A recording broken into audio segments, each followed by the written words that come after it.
అందరికీ నమస్కారం అండి. ఈరోజు మనం మిథున రాశి వారి యొక్క దినఫలాల గురించి అయితే తెలుసుకోబోతున్నాం. మిథున రాశి వారికి ఆగస్టు 8వ తేదీ అనగా శనివారం నాడు వారి యొక్క దినఫలాలు ఏ విధంగా ఉండబోతున్నాయి, వారు ఎటువంటి వార్తలు వినబోతున్నారు, ఆ వార్తల ద్వారా వారికి ఎదురవబోయే పరిణామాలు ఏ విధంగా ఉండబోతున్నాయి, వారి యొక్క సమయం అనుకూల సమయం ప్రతికూల సమయం ఏ విధంగా మారనుంది, అలాగే వారు ఎటువంటి దేవతారాధన చేయాలి, ఎటువంటి పరిహారాలు పాటించాలనే విషయాన్ని మొత్తం అయితే వీడియోలో మనం ఇప్పుడు పూర్తిగా అయితే తెలుసుకోబోతున్నాం. అయితే మన ఛానల్ ఇదే ఫస్ట్ టైం ఎవరైనా చూస్తున్నట్లయితే కనుక ప్లీజ్ అండి మన ఛానల్ అయితే సబ్స్క్రైబ్ చేసుకోండి. వీడియో నచ్చితే కనుక లైక్ చేయండి, షేర్ చేయండి. వీడియోని ఎక్కడ స్కిప్ చేయకుండా పూర్తిగా చూడడం ద్వారా ఇందులో మనం చెప్పుకోబోయే ప్రతి ఒక్క అంశం గురించి కూడా మీకైతే స్పష్టంగా అర్థమవుతుంది.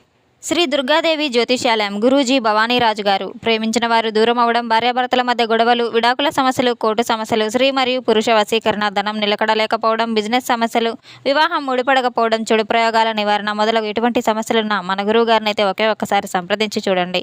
100% తప్పకుండా పరిష్కార మార్గం లభిస్తుంది. ఎటువంటి విషయాలైనా మన గురుగారు ఫోన్ ద్వారానే స్వయంగా చెబుతారు. సంప్రదించవలసిన ఫోన్ నంబర్ 9704864697.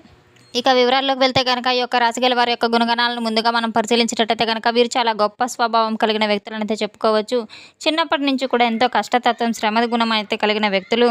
వీరి యొక్క నిర్ణయాలే వీరి యొక్క జీవితానికి, వీరి యొక్క విజయానికి కూడా గొప్ప కారకులు అయ్యే విధంగా అయితే ఉండబోతున్నాయి. రేపటి రోజున వీరు సహనంతో తీసుకునే ఏవైతే నిర్ణయాలు ఉన్నాయో తప్పకుండా అయితే వీరికి గొప్ప విజయానికి అయితే కారణం కాబోతున్నాయి. అలాగే వీరు రేపటి రోజున రాబోయే ప్రతి ఒక్క చిన్న అవకాశాన్ని కూడా వీరు సద్వినియోగపరచుకోవాలి. వదులుకోకుండా ముందు జాగ్రత్తగా అనుకున్న ఫలితాలన్నీ కూడా మీరు రాబట్టుకునే విధంగా అయితే ఉండాలి.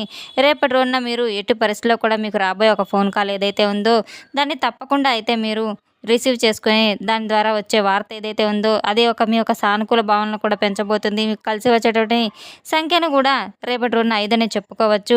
అలాగే కలిసి వచ్చే రంగు నలుపు, నీలం అని చెప్పుకోవచ్చు. మీ యొక్క నిర్ణయాల్లో, మీ యొక్క సమయంలో సంకేతకు కూడా మీకు మరి శుభప్రదమైన దిక్కు వచ్చేసేసి పడమర దిక్కు ఒక ప్రయాణం మీకు చాలా మేలు ఫలితాలను అయితే ఇస్తుంది. కొంతమేరకు అనుకూల ఫలితాలను కూడా మీకు ఇచ్చే విధంగా అయితే ఉంటుంది. అయినప్పటికీ కూడా ప్రయాణం అవసరంలో మీకు ప్రణాళిక చాలా ముఖ్యమైనది తెలుసుకోవాలి. మీరు ప్రణాళికను సిద్ధం చేసుకోవడం చాలా మంచిది. ముఖ్యమైన పత్రాలు, డాక్యుమెంట్స్, మొబైల్ ఇటువంటివన్నిటి కూడా చాలా జాగ్రత్త పడాల్సిన అవసరం కూడా ఉంది. రేపటి రోజున అనేక రంగాల్లో మీరు చాలా బాగా చక్కగా రాణించగలగబోతున్నారు. తొందరపాటు నిర్ణయాలు ఎటువంటి విధంగా అయితే పనికిరావు. అసలు ఊహించిన సమయంలో హఠాత్తుగా ఫోన్ కాల్ అయితే రాబోతుంది. ఎన్నో రోజులుగా ఉన్నటువంటి గొప్ప సందేశాలకు కూడా ఎన్నో సందేహాలకు నివృత్తి అయితే కాబోతుంది. గొప్ప సమాధానం దొరకబోతుంది. ఉదయంలో మీకు అనిపించిన విధంగా మధ్యాహ్నం తర్వాత సాయంత్రం సమయంలో ఒకే విధంగా అయితే ఫోన్ కాల్ రాబోతూ ఉన్నాయి. చాలా కాలంగా, చాలా రోజులుగా మీతో మాట్లాడినటువంటి వ్యక్తులు ఎవరైతే ఉన్నారో వారికి దూరంగా ఉన్నటువంటి బంధువు కావచ్చు, పాత స్నేహం కావచ్చు, మీకు సంబంధించినటువంటి ఒక వ్యక్తి లేదా వ్యాపార అవకాశాలను కూడా సంప్రదించే విధంగా అయితే సూచనలు ఉండబోతున్నాయి. ఫోన్ కాల్ వచ్చినప్పుడు మీరు వీలైనంత వరకు కూడా ఆ యొక్క వ్యక్తులకు ఏదైతే ఉందో ప్రశాంతమైన ప్రదేశంలో ఎటువంటి తొందరపాటు లేకుండా పూర్తిగా అయితే వారి యొక్క మాటలను మీరు వినవలసిన అవసరం కూడా ఎంతైనా ఉంటుంది. అందుకే ఎక్కడున్నా సరే మీ యొక్క భవిష్యత్తును, మీ యొక్క నిర్ణయాలను ఉపయోగపడే విధంగా అయితే మీ యొక్క ఆలోచనలు ఉండాలి. ప్రతి ఒక్క విషయం పూర్తిగా తెలుసుకోకుండా ఎటువంటి నిర్ణయం తీసుకోవడం అస్సలు మంచిది కాదు. కొంతమందికి రేపటి రోజున మీకు కొంత ఆనందం కూడా ఈ యొక్క ఫోన్ కాల్ ద్వారా అయితే రాబోతుంది.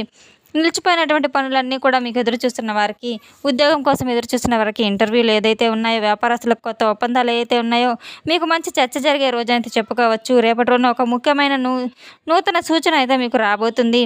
మీ యొక్క ఎదుగుదలను చూసి ప్రతి ఒక్కరూ ఆనందించబోయే సమయం అని అయితే రేపటి రోజున చెప్పుకోవచ్చు. మీ యొక్క విజయాన్ని చూసి ప్రోత్సహించే మంది కూడా చాలామంది ఉన్నారు.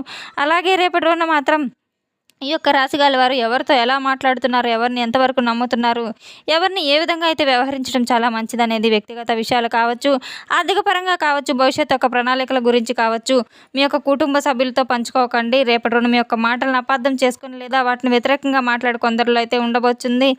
అనవసరమైన ప్రధానమైన ఏదైనా కానీ మీ యొక్క విజయాన్ని చూసి అసూయపడే వాళ్ళు ఎవరైతే ఉన్నారో అటువంటి వారికి దూరంగా ఉండడం చాలా మంచిది.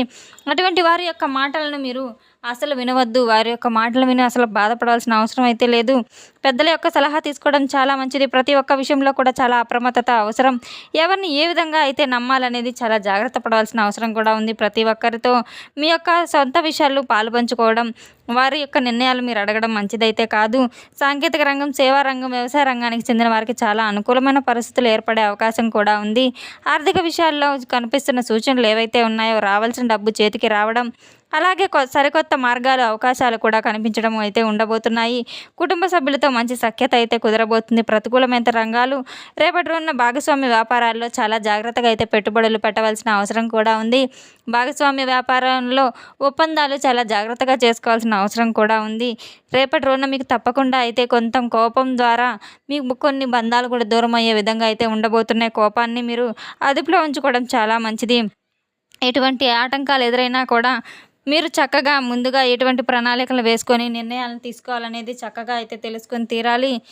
రేపటి రోజున మీరు తప్పకుండా అయితే హనుమాన్ చాలీసా పఠించటం, అలాగే శని స్తోత్రాలు వినడం చాలా మంచిది. వెంకటేశ్వర స్వామి యొక్క నామస్మరణ చేయడం ద్వారా కూడా మనసుకు చాలా ప్రశాంతత అయితే కలుగుతుంది. మీకు రేపటి రోజున పెద్దలకు గౌరవం ఇవ్వడం, తల్లిదండ్రుల యొక్క ఆశీర్వాదం తీసుకోవడం చాలా మంచిది. గొప్ప పుణ్యకార్యంగా అయితే భావించి చేయవలసిన అవసరం కూడా ఉంది. మీ జీవితంలో సానుకూల ఆలోచనలు పెంపొందించడానికి సరికొత్తగా దోహదపడుతుంది. గోశాలకు వెళ్ళి గోమాతను పూజించుకోవడం చాలా మంచిది. గోమాతకు పచ్చిగడ్డి, అరటిపండ్లు, బెల్లం లేదా ఆకుకూరలు ఇటువంటివన్నీ కూడా మీరు ఆహారాన్ని సమర్పించవచ్చు. గోమాతను ప్రేమతో చుట్టూ ప్రదక్షిణలు మీరు చేయడం వల్ల సకల దేవతలను పూజించినంత పుణ్యఫలం మీకు తప్పకుండా అయితే దక్కుతుంది. రేపటి రోజున మీకు చేసే దానాల్లో ఏదైతే ఉందో అటువంటి దానాలు, నల్ల నువ్వులు, నల్ల దుప్పటి, గొడుగు, చెప్పులు ఇటువంటివన్నీ కూడా మీరు దానం చేయడం చాలా మంచిది. అలాగే పేదవారికి ఆహార దానం, అన్నదానం చేయడం, జంతువులకు నీరు అందించడం వంటి సేవా కార్యక్రమాలు చేయడం ద్వారా మీ యొక్క మంచి అంతా భగవంతుడు మీపై కరుణ కృప అయితే కురిపిస్తూ ఉంటారు. అనారోగ్యంతో బాధపడేవారు భయపడకుండా వైద్యుల యొక్క సలహాలను పాటించడం ద్వారా ఆరోగ్య పరిస్థితులు మెరుగుపడతాయి. మనశ్శాంతికి కోసం రేపటి రోజున పరమశివుని అభిషేకించడం ద్వారా, భగవన్ నామస్మరణ చేయడం ద్వారా కూడా మానసిక ధైర్యం, ఆత్మవిశ్వాసం అయితే పెరుగుతాయి. రేపటి రోజున హనుమంతుల వారి యొక్క పూజ చేసుకోవడం ద్వారా శత్రుపీడలు, శని దోషాలు కూడా మీకు తప్పకుండా తొలగిపోతాయి. ఆర్థిక పరంగా చాలా వృద్ధి కనబడుతుంది. అలాగే మీరు రేపటి రోజున శని భగవాన్ని ప్రార్థించడం ద్వారా, నవగ్రహారాధన చేయడం ద్వారా కూడా చాలా మేలు ఫలితాలు అయితే కలగబోతున్నాయి. ఎట్టి పరిస్థితుల్లో కూడా మీరు కాలభైరవాష్టకం అన్ని కూడా పఠించడం చాలా మంచిది. రేపటి రోజున మీరు గొప్ప ఆధ్యాత్మిక సాధనలు అయితే ఉండబోతున్నారు. ఎదుటివారి మాటలను గౌరవించడం ద్వారా మీ గౌరవం కూడా పెంపొందబోతుంది. భక్తి సేవా మార్గంలో మీ ఆశీర్వాదాలు తీసుకోవడం, గోమాత సేవలో దేవతారాధనతో పాటు రోజును ప్రారంభిస్తే గొప్ప మనశ్శాంతి, ధైర్యం అయితే చేకూరుతాయి. మంచి సంకల్పంతో చేసే ప్రతి ఒక్క పని కూడా, మీ యొక్క ప్రతి ఒక్క పూజా విధానం, ప్రతి ఒక్క దానం కూడా మీకు శుభ ఫలితాలను అయితే అందివ్వబోతుంది. రేపటి రోజున తప్పకుండా మీకు చేయవలసిన ప్రతి ఒక్క దేవతారాధన పరిహారాలు రేపటి రోజున మీరు భక్తి శ్రద్ధలతో నిర్వహించడం ద్వారా ఎన్నో మేలు ఫలితాలు అయితే మీకు తప్పకుండా అయితే కలుగుతాయి. ఉదయం నిద్ర లేచిన వెంటనే మీరు తప్పకుండా సూర్య నమస్కారాలు చేసుకొని మీ ఇంట్లో దీపారాధన చేసుకోవడం ద్వారా దగ్గరలో ఉన్న వెంకటేశ్వర స్వామి వారి యొక్క దేవాలయాన్ని సందర్శించి తులసిమాలను సమర్పించడం ద్వారా కూడా ఎన్నో మేలు ఫలితాలు అయితే కలుగుతాయి. స్వామివారి యొక్క సేవలో ఉండడం ద్వారా స్వామివారి యొక్క అనుగ్రహం మీకు తప్పకుండా అయితే లభిస్తుంది. గోమాతను పూజించడం ద్వారా సకల దేవతల యొక్క ఆశీర్వాదాలు మీపై ఎల్లవేళలా అయితే ఉండబోతున్నాయి. రేపటి రోజున మీకు ఎన్నో మేలు ఫలితాలు అయితే కలగబోతున్నాయి. నల్లని కాకులకు కావచ్చు మీరు ఆహారాన్ని సమర్పించడం ద్వారా కూడా, పితృకర్మాల ద్వారా కూడా మీకు ఉపశమనం అయితే లభిస్తుంది. నల్లని కుక్కలకు ఆహారం పెట్టడం ద్వారా కూడా మంచి ఫలితాలు అయితే మీకు తప్పకుండా అయితే కలుగుతాయి. రేపటి రోజున ఎట్టి పరిస్థితుల్లో కూడా మీరు భగవన్ నామస్మరణ అస్సలు విస్మరించవద్దు. కులదేవత ఆరాధన కూడా ఎంతో ముఖ్యమైనదని మీరు తప్పకుండా అయితే తెలుసుకోవాలి. తెలుసుకున్నాం కదండి యొక్క రాశి గల వారికి ఎటువంటి ఫలితాలు రాబోతున్నాయి అనే విషయాన్ని. మన వీడియో మీకు నచ్చినట్టు కనుక ప్లీజ్ అండి లైక్ చేయండి, షేర్ చేయండి. వీడియోని ఎక్కడా స్కిప్ చేయకుండా పూర్తిగా చూసి మాకు సపోర్ట్ చేసినందుకు చాలా చాలా ధన్యవాదాలు. Thanks for watching.